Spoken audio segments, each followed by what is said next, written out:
So with respect to lead gen and tracking success, everything within our organization comes down to dollars and cents.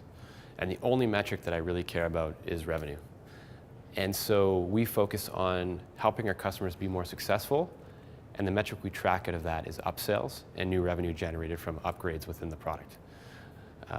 With respect to lead gen, we look at potential list of leads. So if we have 1,000 leads, how many of those customers do we close?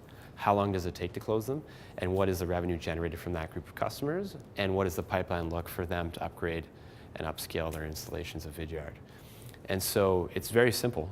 I think a lot of organizations complexify the metrics they track for success out of their lead gen initiatives by looking at site engagement, social engagement, commentary on blogs.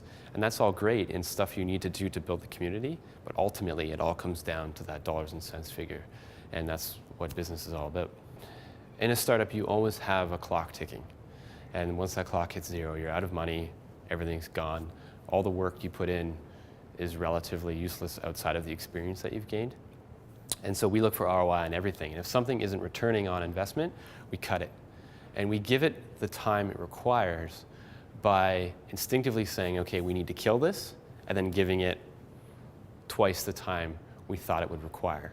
And so in that case, we've had a couple instances where we've had the instinct to kill a process or kill a lead gen process, but we said, okay, let's give it another 2 months.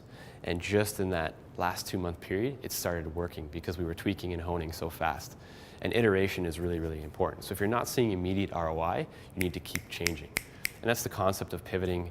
That's the concept of making sure that you're always staying on top of new technologies and being innovative. With a relatively small engineering team of 10 to 15, iteration happens daily. We do daily builds of our product. And that's because we're fixing bugs, we're making the product easier to use, we're making UX changes that are advised by our customer success team. Large companies who are built on legacy technologies sometimes have a quarterly release. And so all the feedback from the previous quarter gets launched in the next quarter. And during that period of time, they're collecting feedback, and that gets planned in 2 quarters out. So it's very difficult for a large company to keep up with a startup because they have such long launch cycles. And the model of agile and lean development is you have a scrum master, you do daily stand-ups, and you're iterating product on a regular basis. And I would really encourage large organizations to focus more on that model.